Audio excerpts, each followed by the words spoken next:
అదే మాదిరిగా కేసు ఏదైతే పెట్టారో ఇదొక చెత్త కేసు, ఇందులో విషయమే లేదు.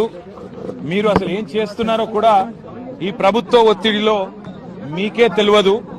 పూర్తి స్థాయిలో అసంబద్ధమైన కేసు అని కూడా వాళ్ళకి చెప్పాను. దాంతో పాటు నేను ఇంకొక మాట కూడా వాళ్ళని అడిగాను. ఇవాళ పొలిటికల్ ప్రెషర్ లో ఒక పొలిటికల్ కేసు పెట్టి దీనివల్ల ఏదో సాధిస్తానని రేవంత్ రెడ్డి అనుకుంటే అది ఆయన మూర్ఖత్వం మాత్రమే అవుతుంది అనే మాట కూడా చెప్పాను. కానీ విచారణకు మీరు ఎప్పుడు పిలిచినా ఎన్నిసార్లు పిలిచినా వచ్చి పూర్తి స్థాయిలో సహకరిస్తాను అనే మాట కూడా వారికి చెప్పాను.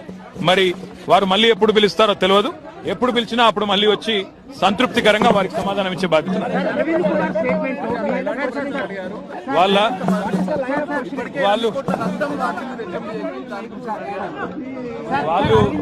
వాళ్ళు పాపం రేవంత్ రెడ్డి రాసిన 4-5 ప్రశ్నలు పట్టుకొని ఆ 4-5 ప్రశ్నలే 40 రకాలుగా అడిగారు. కొత్తది అడిగింది ఏమీ లేదు, కొత్తది ఒకటి కూడా లేదు. ఇందులో నేను అడిగింది ఒకటే, వాళ్ళను పైసలు ఇక్కడికి వెళ్ళి పంపించినామని చెప్తున్నా, అక్కడ పైసలు ఉన్నాయని వాళ్ళు చెప్తుండ్రు.